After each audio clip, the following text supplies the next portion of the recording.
ওকে, তাহলে চল শুরু করা যাক। আজকে যেটা করব সেটা যেমনটা দেখতে পাচ্ছিস, যেটা হবে ক্লাস 10 এর জন্য, যারা সিবিএসসি পড়তে আছিস তাদের ক্লাস 10 এর জন্য। তো ম্যাথসের first chapter, that will be real numbers. Okay, ভিডিওটা যেটা হবে that will be an one shot.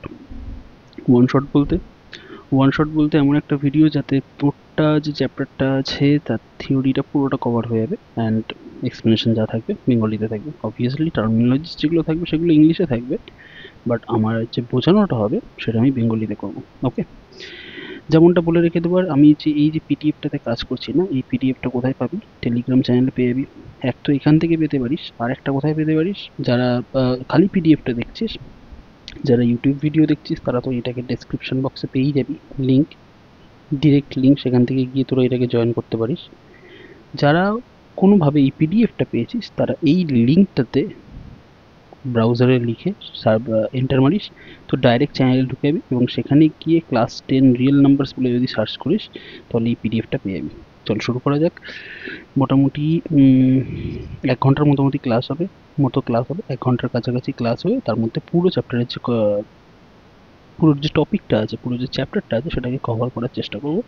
And খালি এইটুকুনি করলে তোকে আর বাদ বাকি থিওরির জন্য কিছু করতে হবে না। Now you only have to do practice. Okay, যত বেশি প্র্যাকটিস করবি ক্লাস 10 এর জন্য তত বেশি বেটার হবে। যত বেশি স্যাম্পল পেপারস প্র্যাকটিস করবি তত বেটার হয়ে যায়। ওকে, এবার শুরু করা যাক। দেখ, ফার্স্টে যেটা আমাদের করতে হবে সেটা হচ্ছে ফান্ডামেন্টাল থিওরেম অফ অ্যারিথমেটিক। এবং সেটা কি জিনিস, এটাকে মেমোরাইজ করতে হবে। ওকে, মেমোরাইজ করতে বলতে একটু মুখস্থই রাখতে হবে, কারণ এটা বেশ কয়েকবার সিবিএসসিতে তোর কিউস হিসেবে পড়ে গেছে, যেখানে এটা জিজ্ঞাসা করে যে state the fundamental theorem arithmetic বলে। তো every composite number can be expressed by factorized as a product of primes, and the factorization is unique apart from the order in which the prime numbers occur. বড় বড় করে লেখা বাংলা পাতি বাংলা ভাষায় কি বলছে, বলছে প্রত্যেকটা কম্পোজিট নাম্বার বা প্রাইম নাম্বার কি জিনিস, আশা করি মানে জানা তো উচিত তোদের, বাট যারা জানিস না তাদেরকে আমি বলে রেখে দেবো কিছুক্ষণ পরে গিয়ে। তো composite number and prime numbers কাদের বলে, তো তাদেরকে বলা হচ্ছে তাদেরকে প্রোডাক্ট অফ প্রাইমস হিসেবে লেখা যায়। ঠিক আছে, প্রাইম নাম্বারসও কাদের বলে সেটাকেও লিখবো। অ্যান্ড এই যে ফ্যাক্টরাইজেশনটা হবে সেটা ইউনিক হবে। ওকে, তো সেটা আসছি। দেখ, সবার প্রথমে কিছু বেসিক টার্মিনোলজিস আমাদের এখানে জানতে হবে। সেটা সবার ফার্স্টে কি আসে? এইচসিএফ। এইচসিএফ মানে কি? Highest common factor. ছোটোবেলায় করে এসছিস। এটাকে আরেকটা ভাষায়ও বলা হয়, এটাকে অনেকে জিসিডি বলে। ঠিক আছে, জিসিডি মানে কি? জিসিডি মানে হচ্ছে greatest common Deviser. Okay, and পরের যে জিনিসটা আছে that is LCM, list common multiple. Basic example বলতে কী হবে, যেমন দেখো ছোটোবেলায় করে এসেছিস, আমি বলে রেখে দিই। ধর তোর নাম্বার নিচ্ছি 15 অ্যান্ড 20, তো আমাকে বলে রেখে দিল ফাইন্ড এইচসিএফ অ্যান্ড এলসিএম। তো এইচসিএফ বলতে কি? হাইয়েস্ট ফ্যাক্টরটা। যেমন ধর 15 অ্যান্ড 20 যখন আমি এরমভাবে লিখছি, এটাকে করলে 5, 3 অ্যান্ড 4, আর যাবে? আর তো যাবে না। তো এইচসিএফ কী ছিল? এইচসিএফ হলো 5, whereas এলসিএম কী ছিল? এলসিএম কী হবে actually? 5 Times 3 Times 4 equals to 60। ওকে, তো এই যে বেসিক জিনিসটা, এই বেসিক জিনিসটার উপরেই আমরা এখন বর্তমানে কাজটা করব। অ্যান্ড সেটা হচ্ছে প্রাইম ফ্যাক্টরাইজেশনের বলে যে মেন টপিক আমাদের আছে, সেটাকে আমাদের করতে হবে, প্রাইম ফ্যাক্টরাইজেশন। ওকে, তো এই প্রসেসটা আশা করি সবাইকার মনে থাকে। না মনে থাকলে এটাকে কয়েকবার দেখে নিস, প্র্যাকটিস করে নিস। তো এটা সাধারণত 5 to 6-এর জিনিস হয়, এটা ক্লাস 5 বা 6-এ। এবার প্রাইম ফ্যাক্টরাইজেশন করার আগে আমি বললাম না তোদেরকে বলবো যে প্রাইম নাম্বারস কাদের বলে। এটাও খুব বেসিক জিনিস, তবুও বলে দিই। দেখ, যে সমস্ত নাম্বারে খালি মাত্র দুটো ফ্যাক্টর থাকে তাদেরকে বলা হয় প্রাইম নাম্বার। যেমন ধর আমি বললাম 7, 7কে আর কী কী নাম্বার দিয়ে ডিভাইড করা যায়? দেখ তো 7-এর চেয়ে ছোটো কী কী নাম্বার দিয়ে ডিভাইড করা যায়? 1, 2, 3, 4, 5, 6 অ্যান্ড 7, এদের মধ্যে কী কী নাম্বার দিয়ে 7কে ডিভাইড করা যায়? 1 দিয়ে করা যায়, 2 দিয়ে করা যায় না, 3 দিয়ে করা যায় না, 4 দিয়ে করা যায় না, 5 দিয়ে করা যায় না, 6 দিয়ে করা যায় না, 7 দিয়ে করা যায়। তাহলে সেই সমস্ত নাম্বারস যাদের কিনা 1 আর সেই নিজে মানে ওই নাম্বারটা দিয়ে ডিভাইড করা যায়, অন্য কোনো নাম্বার দিয়ে ডিভাইড করা যায় না, তাদেরকে আমরা প্রাইম নাম্বারস বলি। Numbers having factors 1 and itself only, তাদেরকে প্রাইম নাম্বারস বলা হয়ে থাকে। যেমন দেখ, ফার্স্টে আসছে কি 2, 3, 5, 7, 9। 9 প্রাইম নাম্বার? 9 প্রাইম নাম্বার কিনা, হয় কিনা? দেখ, 9কে আমি এরমভাবে লিখতে পারি 3 ক্রস 3। তার মানে 9-এর 1 আর 9 ছাড়াও দুটো ফ্যাক্টর পেয়ে যাচ্ছি বা একটা ফ্যাক্টর পেয়ে যাচ্ছি 3। তো 9 আমার এই লিস্টে আসবে না। তো 9 ইজ নট প্রাইম। ওকে, কিন্তু বাদ বাকি নাম্বারগুলোকে দেখ 11, 13, 17 এরা কিন্তু সবাই প্রাইম হয়ে যাচ্ছে, মানে এদের আর কোনো ডিভাইজার নেই 1 আর সেই নাম্বারটা ছাড়া। ওকে, নাও কম্পোজিট নাম্বারস। কম্পোজিট নাম্বারস কি? যে সমস্ত নাম্বারগুলো প্রাইম না তাদেরকে কম্পোজিট বলা হয়, বাট এটা একটা ভুল স্টেটমেন্ট। যে সমস্ত নাম্বারের এক ও সেই নাম্বারটা ছাড়া অন্য কোনো ফ্যাক্টরস রয়েছে তাদেরকে বলা হয় কম্পোজিট নাম্বার। যেমন 9 এখানে অ্যাড করা। যেমন দেখ 9 কি কি ফ্যাক্টরস আছে? 1 দিয়ে ডিভাইড করা যায়, 2 দিয়ে করা যায় না, 3 দিয়ে করা যায়, 4 দিয়ে করা যায় না, 5 দিয়ে করা যায় না, 6 দিয়ে করা যায় না, 7 দিয়ে করা যায় না, 8 দিয়ে করা যায় না, ডাইরেক্ট 9 দিয়ে করা যাচ্ছে। তো 9 এর কটা ফ্যাক্টরস হলো? 3টে না? 1 আর 9 তো আছেই, তার সাথে সাথে 3ও একটা ফ্যাক্টর। তো 9 ইজ এ কম্পোজিট নাম্বার। ওকে, দেখ ঠিক কম্পোজিট নাম্বার কি 4, 6, 8, 9, 10 এরা সব কম্পোজিট নাম্বার। আরও আছে, আমি কয়েকটা অল্প লিখেছি। এবার একটা জিনিস খেয়াল কর, এই যে লিস্টটা আমরা লিখেছিলাম 2, 3, 5, 7, 11, 13, 17, আর এই যে লিস্টটা লিখে রেখে দিয়েছিলাম, এখানে কোথাও 1কে অ্যাড করা হয়েছে? 1কে অ্যাড করা হয়নি। তাহলে 1কে কি বলবো? 1কে প্রাইম নাম্বার বলবো না কম্পোজিট নাম্বার বলবো? মনে রাখবি 1 is neither composite nor prime। 1 প্রাইমও হয় না, কম্পোজিটও হয় না। ওকে, এবার এখান থেকে কয়েকটা জিনিস একটু নোটিস করতে পারিস, কাজে লাগে কি না লাগে না। দেখ এই যে প্রাইম নাম্বারের আমি লিস্টটা লিখেছি না, এখানে কেবলমাত্র 2 একাই ইভেন নাম্বার। ইভেন নাম্বার কাকে বলে? যাদের 2 দিয়ে ডিভাইড করা যায়। কেবলমাত্র একমাত্র 2ই আছে যাকে 2 দিয়ে ডিভাইড করা যায়। বাদ বাকি সব নাম্বারসগুলোকে দেখ কোনোভাবে। এরপরে 17 এর পরে কি আসবে? 19 আসবে, 23 আসবে, 29 আসবে। এদের কাউকেই কিন্তু 2 দিয়ে ডিভাইড করা যাবে না। ওকে, তো কেবলমাত্র একটাই নাম্বার রয়েছে 2, যাকে কিনা 2 দিয়ে ডিভাইড করা যায়। আর আরেকটা জিনিস দেখ, 3, 5, 7 এর দিকে একবার তাকাতো। 3 আর 5 এর মাঝখানে 2, আর 5 আর 7 এর মাঝখানেও 2। তো তোকে ধর কোনোদিন এরকমভাবে প্রাইম নাম্বারসের লিস্ট দিল যে 3টে প্রাইম নাম্বার আছে এবিসি, যাদের মাঝখানে হচ্ছে গ্যাপ, যাদের মাঝখানে গ্যাপ হচ্ছে 2, সঙ্গে সঙ্গে তোকে জেনে দিতে হবে যে এই 3টে নাম্বার কি কি? 3, 5 অ্যান্ড 7। বাদ বাকি কোনো নাম্বারের মাঝখানে 2 এর গ্যাপ থাকে না। 9টা তো নয় এখানে, তো এদের মাঝখানে তুই বলবি যে 2 এর গ্যাপ আছে, সেটা কিন্তু নয়। 7 এর পরে 11 এ 4 এর গ্যাপ, আর 11 থেকে 13 2 এর গ্যাপ। তো এমন মাত্র 3টে প্রাইম নাম্বার যাদের মাঝখানে 2 এর করে গ্যাপ রয়েছে, তারা হচ্ছে 3, 5 অ্যান্ড 7। এখানে লিখে দিচ্ছি, এটা নোট করে রাখিস।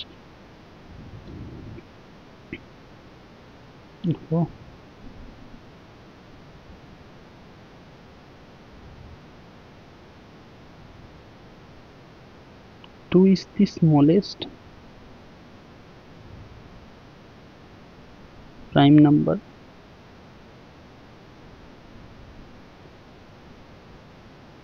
2 is the only even prime number.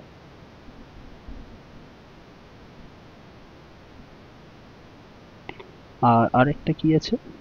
আর কিছু? হ্যাঁ, 3, 5, 7 are the only primes that have a common difference of 2। Common difference বলতে তাদের মাঝখানে যে ডিফারেন্সটা সেইটা, that has a common difference of 2। ওকে, এইবার প্রাইম ফ্যাক্টরাইজেশন করতে আমরা যে এই যে টপিকটা নাম লিখে রেখে দিয়েছিলাম প্রাইম ফ্যাক্টরাইজেশন, সেখানে বুঝলাম যে প্রাইম নাম্বারস কাকে বলা হয়, কাকে কম্পোজিট নাম্বারস বলে। তো অ্যাকচুয়ালি প্রাইম ফ্যাক্টরাইজেশন বলে যে জিনিসটা আছে সেটাকে বুঝবো যে প্রাইম ফ্যাক্টরাইজেশন করে কী করে। দেখ বেসিক একটা এক্সাম্পল নিচ্ছি। ওকে, যেমন ধর কী নেওয়া যায়, ধর আমি 60কে নিচ্ছি। ওকে, এখন 60কে ফ্যাক্টরাইজ করতে গেলে তোর মনে হতে পারে ও 6 10 60, বাট অ্যাকচুয়ালি 6 কি হচ্ছে তোর প্রাইম নাম্বার, বা 10 কি প্রাইম নাম্বার? 6 বা 10 কেউ কিন্তু প্রাইম নাম্বার না। তো এই প্রাইম ফ্যাক্টরাইজেশন করতে গেলে আমি কীভাবে করতে হবে? সেই বেসিক ওয়েতে করতে হবে। তো আমি এখানে লিখছি আমি কি করছি, আমরা যেটা করছি সেটা হচ্ছে প্রাইম ফ্যাক্টরাইজেশন অফ 60। তো করছি কি দেখ, সবচেয়ে ছোট প্রাইম নাম্বারকে এক্ষুনি বললাম, সবচেয়ে ছোট প্রাইম নাম্বার হচ্ছে 2। তো 2 দিয়ে 60কে ডিভাইড করলে 30, আবার 2 দিয়ে করছি, 2 দিয়ে করলে হচ্ছে 15, এবার একে 3 দিয়ে করছি অ্যান্ড 5 দিয়ে করছি। দেখ এই যে নাম্বারসগুলো পেলাম না, 2, 2, 3 অ্যান্ড 5, এগুলো সবই প্রাইম নাম্বার। তো এইটাই হচ্ছে আমার প্রাইম নাম্বার ফ্যাক্টরাইজেশন। এবার লিখবো কি করে? তো এখান থেকে দেখ, সো 60 ইকুয়ালস টু, দেখ তো 2 কবার অ্যাপিয়ার হয়েছে? দুবার। 3 কবার অ্যাপিয়ার হয়েছে? একবার। 5 কবার অ্যাপিয়ার হয়েছে? একবার। তো এটাকে লিখবো এরকমভাবে। আচ্ছা 60টাকে আগে এরকমভাবে লিখে নিই, এরকম। তারপর এটাকে লিখছি 2 square into 3 to the power 1 into 5 to the power 1। তো এইটাই হচ্ছে আমাদের প্রাইম ফ্যাক্টরাইজেশন। আর একটা এক্সাম্পল নেওয়া যাক। চল আমরা নিয়ে রেখে দিই, কি বলা যায়, কিছু একটা দাঁড়া, ভেবে রেখে দিই কিছু একটা অন্য টাইপের একটা এক্সাম্পল। ধর আমরা নিয়ে রেখে দিচ্ছি 120কেই নিই। 120কে যখন করা হয় তো আমি প্রথমে 2 দিয়ে করছি, 2 দিয়ে করলে 60, ও অনেকটা এর কাছাকাছি চলে আসলো না? তাহলে আচ্ছা 180 করি, সেও এর কাছাকাছি, 60 তো তারও ফ্যাক্টর হিসাবে আসবে। তো অন্য কিছু একটা এক্সাম্পল ভাবা যাক, তা না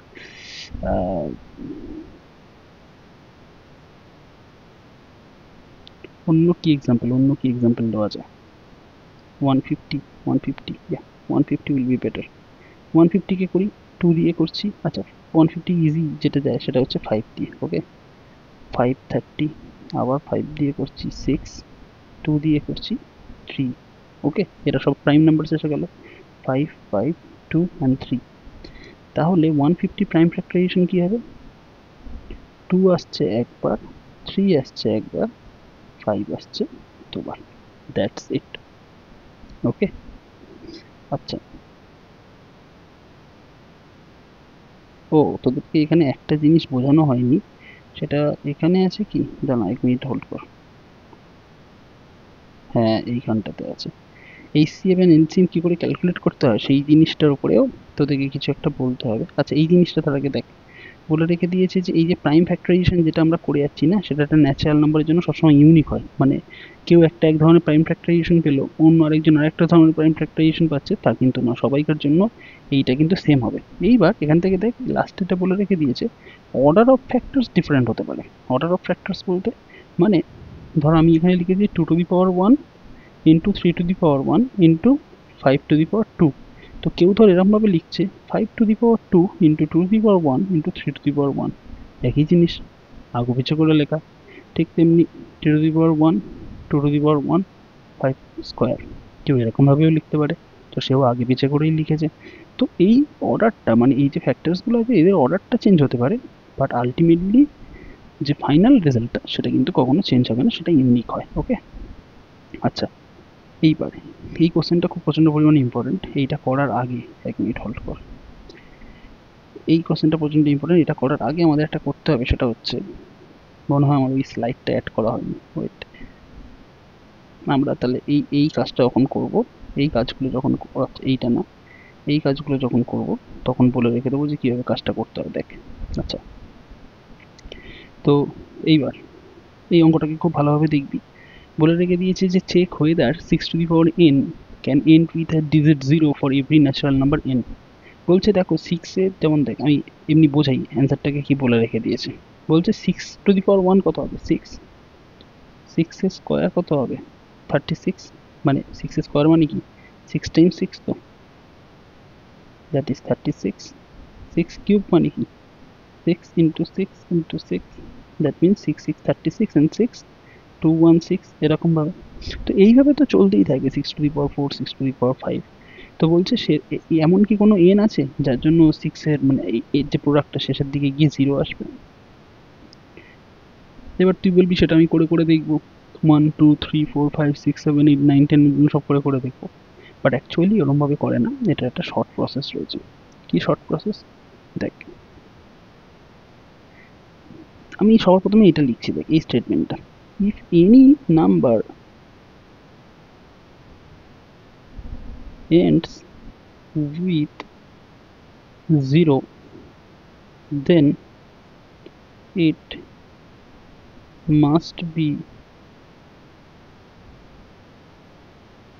divisible by 10। এই জিনিসটা তো লিখতে পারি যে যে কোনো নাম্বার যদি সে তার শেষে যদি 0 থাকে তার মানে তাকে 10 দিয়ে ডিভাইড করে দেবে, যে কোনো নাম্বার নেই, ধর 450 নিচ্ছি, 450 শেষে 0 আছে, তো তার মানে একে 10 দিয়ে ডিভাইড করা হবে, তো এই যে 0 0 কাটলে 45 আসবে। তো আমি 1 লাখ নিচ্ছি, একে যদি 10 দিয়ে ডিভাইড করি সেই তো 10,000 আসবে। ওকে, তো যে কোনো নাম্বার, যেমন ধর অন্য যে কোনো নাম্বার নে, 20 নে, এর শেষেও 0 আছে, একেও তুই 10 দিয়ে ডিভাইড করতে পারিস, মানে আলটিমেটলি অ্যান্সার 2 আসবে। তার মানে যে কোনো নাম্বার তার শেষে যদি 0 থাকে, মানে ইউনিট ডিজিটে যদি 0 থাকে, তার মানে তাকে 10 দিয়ে ডিভাইড করা যায়। তাহলে এবার দেখ, এখন নাও 10 ইকুয়ালস টু কি 2 ইন্টু 5, তো হ্যাঁ কি না? তাহলে কোনো নাম্বারের শেষে যদি 0 থাকতে হয় তাহলে সেই নাম্বারটাকে 2 আর 5 দিয়েও ডিভিজিবল হতে হবে। এবার দেখ 6 টু দি পাওয়ার n মানে কি রে, এরকমভাবে লিখতে পারি 2 into 3 to the power n, তার মানে এটা হয়ে যাবে 2 to the power n into 3 to the power n। এবার বল, এই 6 টু দি পাওয়ার n এর তুই যাই যেভাবেই ভাঙিস না কেন, সেখানে 2 টু দি পাওয়ার n পাচ্ছিস and 3 to the power n পাচ্ছিস, n এর যে ভ্যালুই আসুক না কেন। তো যে কোনো একটা 2 কেও যদি 0 বানাতে হয় তো আমার একটা 5 লাগবে, বাট 5টা কি প্রেজেন্ট আছে? এই যে 6 টু দি পাওয়ার n এর ফ্যাক্টরাইজেশন করে রেখে দিলাম, এখানে কি কোথাও 5 প্রেজেন্ট আছে? 6 ইকুয়ালস টু 2 ইন্টু 3, এই দুটোই তো প্রাইম নাম্বার, 5 তো কোথাও প্রেজেন্ট নেই। তার মানে কোনো এমন একটাও সিঙ্গেল 5 নেই যে 5টা হচ্ছে একটা 2 কে নিয়ে 0 বানাতে পারে। ওকে, তো আমরা ডাইরেক্ট এটাই লিখবো, no 5 is present in the prime factorization of 6 to the power n, and hence 6 to the power n can never end with a 0 for every natural number n। ওকে, তার মানে 6 টু দি পাওয়ার n এর যাই value নিই না কেন, n এর যে কোনো আমি ন্যাচারাল নাম্বারের ভ্যালু নিই না কেন, n এর কোনো ভ্যালুর জন্য আমার কিন্তু 6 টু দি পাওয়ার n এর ভ্যালু 0 আসতে পারে না। ওকে, এটা কিন্তু ভালো ইম্পর্টেন্ট একটা অঙ্ক ছিল। এবার দেখ পরেরটাতে বলেছে express each of the numbers as a product of its prime factors. তো আমি কোনটা করছি, আমি ধর ফার্স্টেরটা করে দিচ্ছি অ্যান্ড সেকেন্ডেরটা করে দিচ্ছি, দেখ, বা থার্ডেরটাও করে দিচ্ছি, দেখ কীভাবে কাজ করে। তো ফার্স্টেরটা 140, 140কে 2 দিয়ে করছি যখন 70, 70কে যখন 2 দিয়ে করছি 35, 35কে যখন 5 দিয়ে করছি 7, তাহলে 140কে কি লেখা যায়, দুটো 2 আছে মানে 2 স্কোয়ার, 5 একটা আছে, 7 একটা আছে, দ্যাটস ইট, হয়ে গেল। এটাই হচ্ছে আমাদের প্রাইম ফ্যাক্টরাইজেশন। ওকে, আচ্ছা 156 বলেছে, তো 156কে 2 দিয়ে করছি, 7 2 যা 14, 8 2 যা 16, 2 দিয়ে আবার করছি 39, 2 দিয়ে 3 দিয়ে করছি 13, তো 156কে কি লেখা যায়, দুটো 2 আছে মানে 2 square into 3 into 13, that's it, এটাই হচ্ছে আমাদের প্রাইম ফ্যাক্টরাইজেশন। অ্যান্ড 3825কে দেখ, 3825, ওকে, একে 5 দিয়ে করে দেখি, যে কোনো নাম্বারের ডিজিটের শেষে যদি 5 বা 0 থাকে তাকে 5 দিয়ে ডিভাইড করা যায়, তো 5 দিয়ে করে দেখি, 5 7 যা 35, 5 6 যা 30 অ্যান্ড 5 5 যা 25, আবার 5 দিয়ে করে দেখি, 5 1 যা 5, 5 5 যা 25, 3, এবার 3 দিয়ে করে দেখি, 3 5 যা 15, 3 1, আবার 3 দিয়ে করে দেখি, তো দিস ইজ 17। তার মানে 3825কে কীভাবে লেখা যায়, যে দুটো 3 আছে, দুটো 5 আছে অ্যান্ড একটা 17 আছে, তো দিস ইজ আবার প্রাইম ফ্যাক্টরাইজেশন। ওকে, বাদ বাকিগুলো তোরা করিস, এই দুটো this one and this one তোরা ট্রাই করে রেখে দিস। এইবার একটা ইম্পর্টেন্ট থিওরেম রয়েছে বা ইম্পর্টেন্ট প্রপার্টি বলতে পারিস।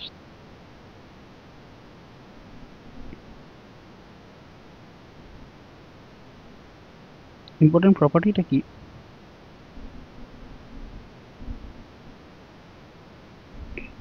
for any two natural numbers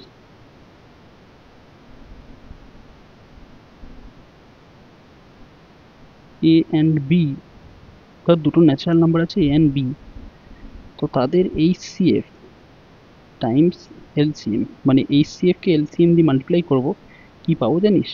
a Times b, ঠিক আছে? তার মানে product of HCF and LCM is equal to product of the numbers. তো সেটাই বলেছে, দেখ, find the LCM and HCF of the following pairs of integers and verify that LCM times HCF is equal to product of two numbers. ওকে, এবার এখান থেকে যে স্লাইডটা আমার miss হয়ে গিয়েছিল সেইটাকে আমি করে দেখাবো।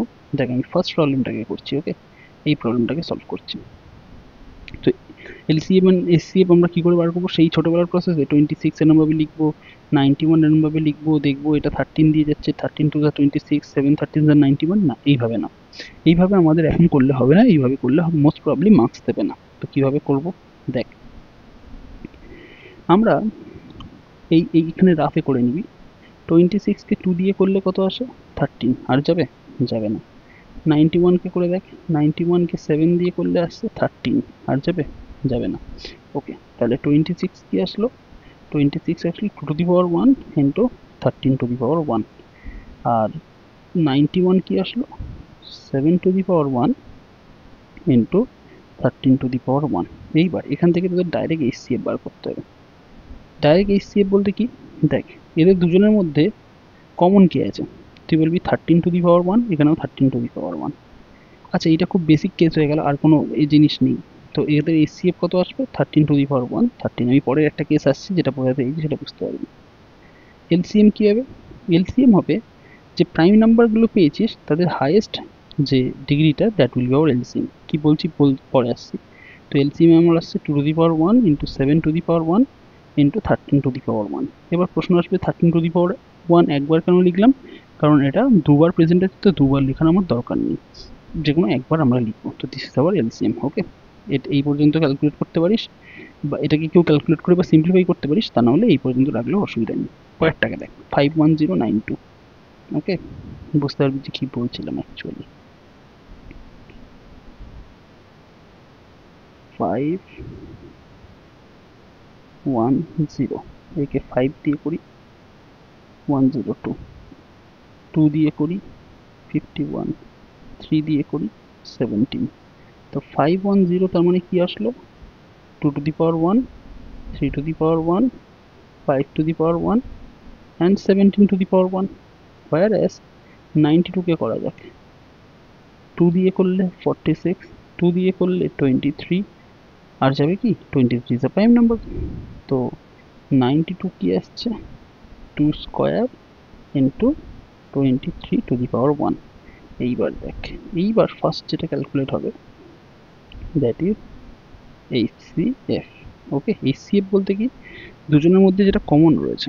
এবার দেখ, এখানে কি আছে রে?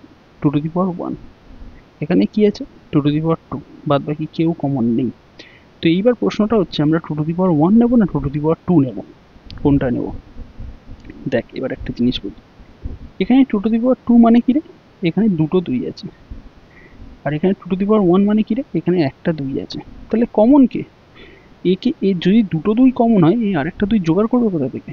কিন্তু যদি একটা 2 চাওয়া হয়, এও দিতে পারবে, এও দিতে পারবে। তো আমরা যখন HCF মানে করি, ক্যালকুলেট করি, তো HCF-এ দেখা হয় যে প্রাইম নাম্বারের পাওয়ার রয়েছে সেই পাওয়ারের লিস্ট কোনটা আছে। যেমন ধর, এখানে 2 আছে, এখানে 1 আছে, তো আমার HCF-এ কে আসবে? 2 টু দি পাওয়ার 1, মানে তার লিস্ট পাওয়ারটা। ওকে, তো HCF-এ কে আসলো আমার?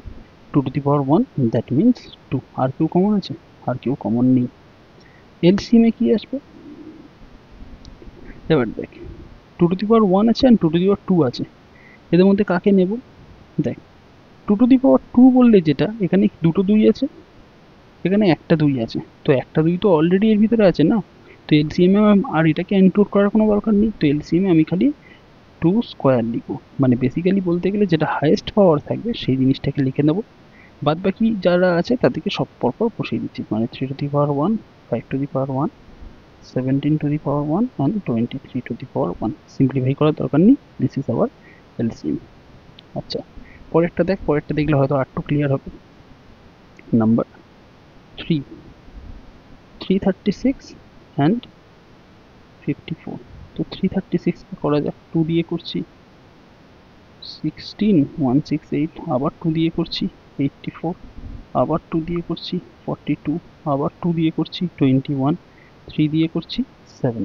and whereas 54 কে যদি করি 2 দিয়ে করলে 27, 3 দিয়ে করলে 9, 3 দিয়ে করলে 3। তো 336 কে কি লেখা যায়, কটা 2 আছে দেখতো, 1 2 3 4, চারটে 2 আছে।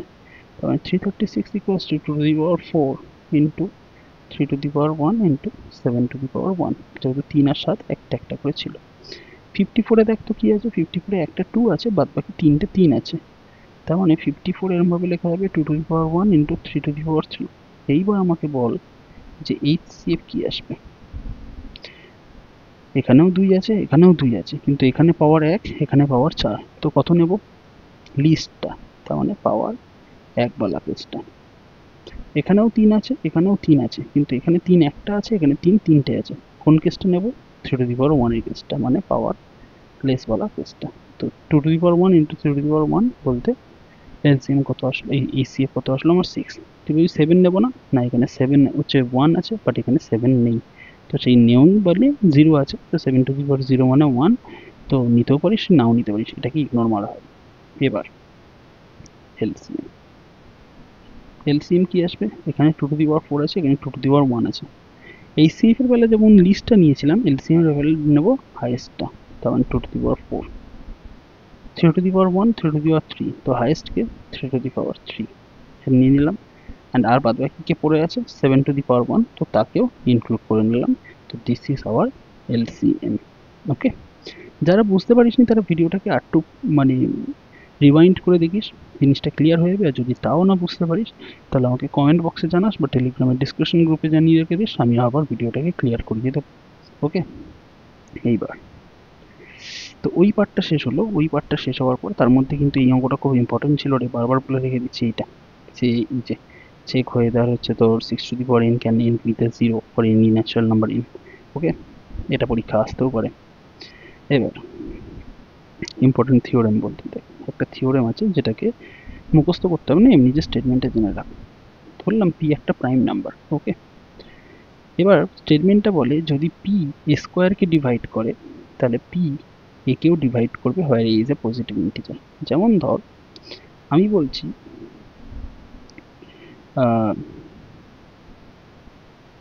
ধর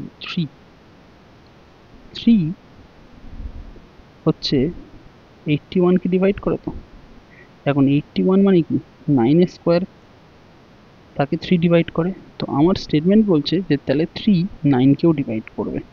দেখ তো করছে কি না, হ্যাঁ করছে। আবার কি বলছি, 81 তো 3 ডিভাইড করছে 27 হয়। এখন 81 মানে কি 9 স্কোয়ার। তো আমার স্টেটমেন্ট বলছে যে যদি এই যে একটা প্রাইম নাম্বার একটা স্কোয়ার নাম্বারকে ডিভাইড করে, তাহলে সেই স্কোয়ার নাম্বারের যে স্কোয়ার রুটটা হবে আমার প্রাইম নাম্বারটা তাকেও ডিভাইড করবে। যেমন ধর 81 স্কোয়ার রুট কত, এখানে 9। তো দেখ তো 3 কি 9 কে ডিভাইড করছে, অবভিয়াসলি করছে। তো সেটাই আমাদের স্টেটমেন্টে বলেছে যে এটা লাগবে না, আমি ওখানে লিখেও রেখে দিয়েছি দেখ, যে হ্যাজ মেনি অ্যাপ্লিকেশনস, কোন অ্যাপ্লিকেশনসের লাগে সেটা আমি বলে রেখে দেবো, এই অ্যাপ্লিকেশনের লাগে। ঠিক আছে, এই টাইপের অঙ্কগুলোই আমাদের চ্যাপ্টারের লাস্ট অঙ্ক। এটা হয়ে গেলেই আমাদের চ্যাপ্টার কমপ্লিট হয়ে যাবে। তো দেখে রেখে দে, এইটা আর এটা পরীক্ষাতেও আসে, এইটা 2 বা 3 মার্কস করে এটা প্রত্যেকটা পেপারে দিয়ে দেয়, যে এরকম একটা টাইপের কোশ্চেন, ধরা বাঁধা কোশ্চেনের মতো বলে রেখে দিয়েছে যে prove that root 3 is irrational.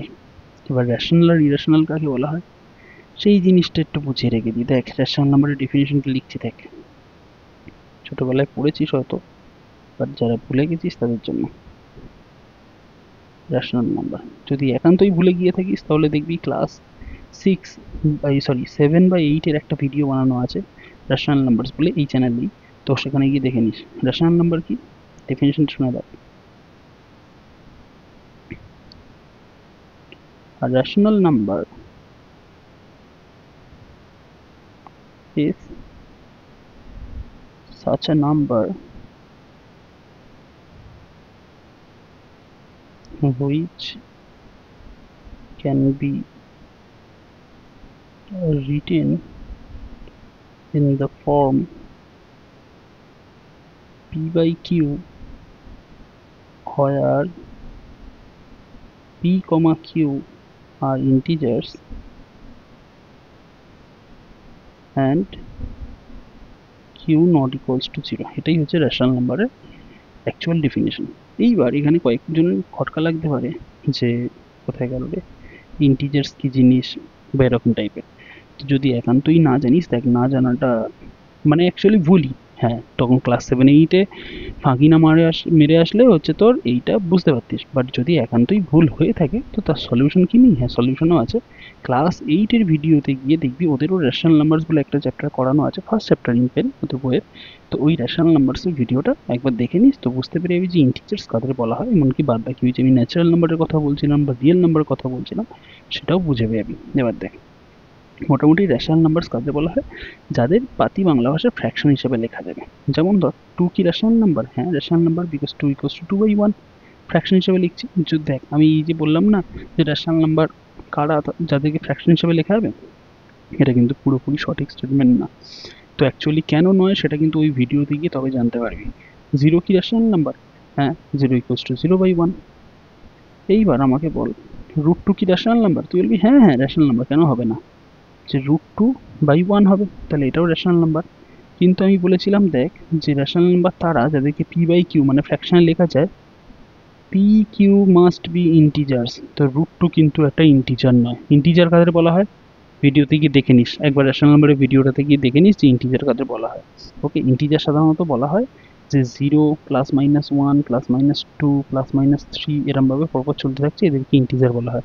কিন্তু √2 কি কোনো ভ্যালু আছে? √4 ইজ এন ইন্টিজার, কারণ √4 বলতে কি √2 × 2 অ্যান্ড দ্যাট মিনস 2। তো √4 একটা ইন্টিজার, বাট √2 কি ইন্টিজার? √2 ইন্টিজার নয়, অ্যান্ড সেটাই আমাদের প্রুফ করতে হবে। ওকে, রেশনাল নাম্বারের ডেফিনেশন হলো, দেখ, prove that √3 is irrational। আমরা এটাকে কি করব, আমরা এই যে থিওরিটা এখানে ইউজ করব না, সেটাকে আমরা বলবো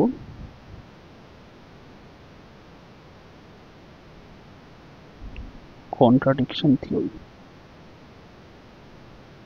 এবার কন্ট্রাডিকশন থিওরিটা কি জিনিস, আমরা প্রথমে এই যে বলে রেখে দিই যে আমাদের প্রুফ করতে বলেছে যে √3 ইরাশনাল, তো আমরা এমনি ধরে রেখে দেবো যে √3 র্যাশনাল। এবার এই যে অ্যাজাম্পশনটা আমরা করে রেখে দিচ্ছি না যে √3 র্যাশনাল, আমরা ম্যাথসে কি এমন একটা পয়েন্ট পাবো যেখানে কি আমাদের এই অ্যাজাম্পশনটা রং হয়ে যাবে, মানে কোনো একটা এমন একটা পয়েন্ট আসবে যেটা একেবারে মানে খালি চোখেই দেখা যাচ্ছে যে সেটা ভুল হবে। তো সেই অ্যাজাম্পশন মানে সেখানে গিয়ে আমি দাঁড়িয়ে এই কমেন্ট করব, তাহলে আমি যে অ্যাজাম্পশনটা করেছিলাম সেটা ভুল, তার মানে তুমি যেটা বলেছিলে যে √3 র্যাশনাল সেটা সঠিক। তো এটাকেই বলা হয় কন্ট্রাডিকশন থিওরি, যেটা বলেছে তার উল্টো হিসাবে কাজ করে গিয়ে ভুল পথে চলে যাওয়া এবং সেখানে গিয়ে বলা যে হ্যাঁ তাহলে আগের পথটাই সঠিক ছিল। ওকে, মানে আমি কীরকম টাইপের এক্সাম্পল বলছি সব, ধর তুই এরকম একটা জাংশনে দাঁড়িয়েছিস, সেখান থেকে দুটো পথ যাচ্ছে, একটা হেল আর একটা হেভেনের দিকে, বাট ধর মানে একটা স্বর্গ আর একটা নরকের দিকে, তুই জানিস না যে কোনটা হচ্ছে স্বর্গের রাস্তা। তো এইখানটাতে একজন ধর গাইড আছে, যে গাইড বলে রেখে দিল যে এই রাস্তাটা, এই যে রাস্তাটা এটা স্বর্গের দিকে যাচ্ছে, বাট তুই হচ্ছিস সন্দেহভাজন লোক, তুই বিশ্বাস করলি না, তুই এই রাস্তা বরাবর গেলি, এই রাস্তা বরাবর গিয়ে তুই নরকে পৌঁছে গেলি, তখন গিয়ে তুই কনক্লুশন দিচ্ছিস যে হ্যাঁ তাহলে আগের রাস্তাটা সঠিক ছিল। তো সেটাকেই বলা হয় কন্ট্রাডিকশন থিওরি, যেটা দিয়ে আমরা এই জিনিসটাকে প্রুভ করব। দেখ কি বলেছে, প্রুভ দ্যাট √3 ইজ ইরেশনাল। তো অ্যান্সারে আমরা যেটা করব যে এই জিনিসটা লিখবো, লেখাটাও কমপ্লিট করছি, ইফ পসিবল মানে যদি সম্ভব হয়, লেট √3 বি রেশনাল। যদি সম্ভব হয় তাহলে আমরা ধরলাম যে √3 রেশনাল। দেন √3 যদি ন্যাচারাল নাম্বার হয় তাহলে √3 equals two p/q for some integers p and q where q not equals to 0, এটাই রেশনাল নাম্বারের ডেফিনিশন। আমরা এটাও ধরছি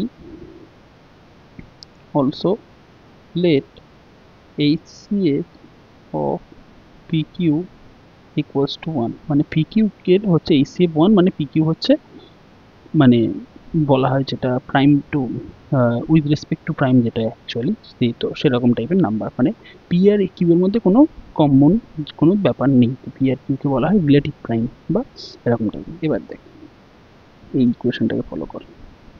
P by q equals to √3, তো √3 equals to p by q. Therefore p equals to √3 q, both side square কর। P square equals to √3 q এর square. তো এটা কি হবে? P square equals to sorry p square equals to 3 q square. এবার দেখ, এইটা মানে যে p square equals to 3 times q square. তার মানে আমি এখান থেকে বলতে পারি যে 3 পি স্কোয়ারকে ডিভাইড করে। এখান থেকে তো এটা লিখতে পারি না যে 3 ডিভাইডস পি স্কোয়ার। এটা কোথা থেকে পাচ্ছি? দেখ, P square equals to 3 into something, যেমন ধর 9 ইকুয়ালস টু 3 ইন্টু 3 বা 81 ইকুয়ালস টু 3 ইন্টু 27। তার মানেটা কি যে 3 81কে যদি ডিভাইড করে তাহলে 27 পাবে। ঠিক তেমনি p square equals to 3 q square, তার মানে 3 যদি পি স্কোয়ারকে ডিভাইড করে তাহলে আমরা কিউ স্কোয়ার পাবো। ওকে, তো তার মানে 3 ডিভাইডস পি স্কোয়ার। এবার এই স্টেটমেন্টে চলে যায়। এই স্টেটমেন্টটাতে কি বলে রেখে দিয়েছিলাম? পি ডিভাইডস এর স্কোয়ার, পি ডিভাইডস এ মানে কোনো একটা প্রাইম নাম্বার যদি একটা স্কোয়ার নাম্বারকে ডিভাইড করে তাহলে তার স্কোয়ার রুটকেও করবে, তাই তো? এবার দেখ, 3 তো একটা প্রাইম নাম্বার, সে যদি পি স্কোয়ারকে ডিভাইড করে তাহলে আমি এটা লিখতে পারি যে 3 ডিভাইডস পি, তার মানে 3p কেও ডিভাইড করছে। ওকে, নাও লেট, যেহেতু 3p কে ডিভাইড করছে তাহলে আমি লিখছি let p equals to 3m, where m is an integer. Okay, তো স্কোয়ার করবে কি? therefore p square equals to 3m এর হোল স্কোয়ার, হ্যাঁ কি না? এবার p স্কোয়ার মানে কি ছিল রে? p স্কোয়ার মানে ছিল 3q স্কোয়ার। ওকে, তো পি স্কোয়ারের মানে যে লিখছি আমি 3q স্কোয়ার, আর 3m এর হোল স্কোয়ার করলে কি আসছে? 9m square. তাহলে q স্কোয়ার কি আসলো? 9m square by 3। তার মানে q স্কোয়ার হচ্ছে 3m স্কোয়ার। এইটা আবার মানে কি রে? q square equals to 3m square মানে কি? মানে q square equals to 3 into m square. তার মানে q স্কোয়ারকে 3 দিয়ে ডিভাইড করলে m স্কোয়ার আসে। তার মানে এখান থেকে আমি এটা লিখতে পারি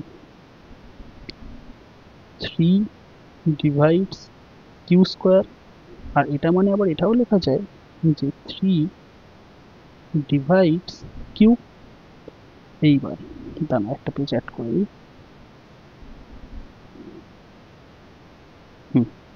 দেখ, এই যে দুটো স্টেটমেন্ট আছে, এই যে দুটো স্টেটমেন্ট আমি লিখছি না, ইয়েওয়ালা আর ইয়েওয়ালা, এটা একটা আর এটা একটা। 3 divides p and 3 divides q, তাই তো? এই দুটো স্টেটমেন্ট। তার মানে এখান থেকে আমি বলতে পারি therefore 3 divides both p and q, তাই তো? এইবার এইখানটাতেই ভুল। দেখ, আমি কি বলেছিলাম? HCF of p and q হচ্ছে 1, তার মানে পি অ্যান্ড কিউ এর হাইয়েস্ট ফ্যাক্টর হচ্ছে 1। তাহলে আমি যে এই যে জায়গাটায় পৌঁছচ্ছি যে 3 ও পি অ্যান্ড কিউকে ডিভাইড করে, এটাকে এসে সম্ভবপর? এটা তো হতে পারে না। আমি তো আগেই অ্যাজাম্পশন করে রেখে দিয়েছিলাম যে পি আর কিউ এর HCF 1 হবে, কিন্তু এইখানে এসে আমি দেখে রেখে দিচ্ছি যে পি আর কিউ তারা 3 ও পি আর কিউকে ডিভাইড করে। এটা তো পসিবল নয়। But HCF of PQ equals to 1 and hence এই লাইনটা important, hence our assumption was wrong, so √3 is an irrational number. এটাই আমাদের প্রুফ করতে বলেছিল, এটাই আমাদের প্রুফ হয়ে গেছে। জানি আমার যে প্রুফটা ছিল সেটা একটু মানে বিচ্ছিরি টাইপের প্রুফ এরকম ভাবে, বাট কিছু করার নেই, এরকম টাইপের কোশ্চেন আসবে এবং এইভাবেই তোকে প্রুফটা করে দেখাতে হবে। ওকে, এবার পরের পার্টটাতে আসছি। দেখ, এটাই হচ্ছে আমাদের লাস্ট হবে। দেখ, বলেছে শো দ্যাট 5 - √3 is irrational। তো আবার সেই একই step, if possible let 5 minus root 3 be rational, তাহলে তাই যদি হয় then 5 minus root 3 equals to p by q, ওই একই, where p q are integers and q not equals to 0 and HCF of PQ equals to 1 ধরছি। ওকে, এবার দেখ এটা লিখতে পারি নাও the above implies, কি ইমপ্লাই করে যে q equals to, আচ্ছা দাঁড়া অন্যভাবে কিছু করা যায়, আচ্ছা আচ্ছা এখান থেকে দেখ q না, q equals to না, তবে root 3 equals to 5 minus p by q লেখা যায় তো। এবার দেখ, এবার এখানটা একটু লক্ষ্য করো, 5 একটা rational number, p minus q একটা রেশনাল নাম্বার, তাই তো? বা উল্টোভাবে না, অন্যভাবে বললে এই জিনিসটাকে আমরা লেখা যায় 5q minus p by q। এখন 5q মাইনাস p একটা মানে ইন্টিজার, q একটা integer, integer by integer is a rational number. Okay, q তো নট ইকুয়াল টু 0 বলেছি। the above shows root 3 is rational। Rational নাম্বারের ডেফিনেশন কি, যে integer by ইন্টিজারের জন্য ফ্র্যাকশন হয় যেখানে ডিনোমিনেটর নট ইকুয়াল টু 0, তো সেটাই তো হচ্ছে root 3 equals to 5p 5q minus p by q। এটা তো একটা রেশনাল নাম্বারের ফর্ম যেটা এখানে বলা আছে। তো এটা আমাদের প্রুভ করছে যে the above shows root 3 is rational which is not true, hence ওই একই, hence our assumption was wrong and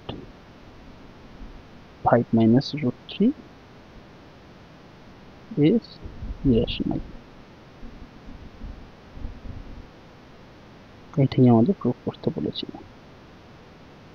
ব্যাস, এর সাথেই আমাদের এই যে গোটা রিয়েল নাম্বারের যে চ্যাপ্টারটা ছিল তার থিওরি পার্টটা শেষ হয়ে গেল।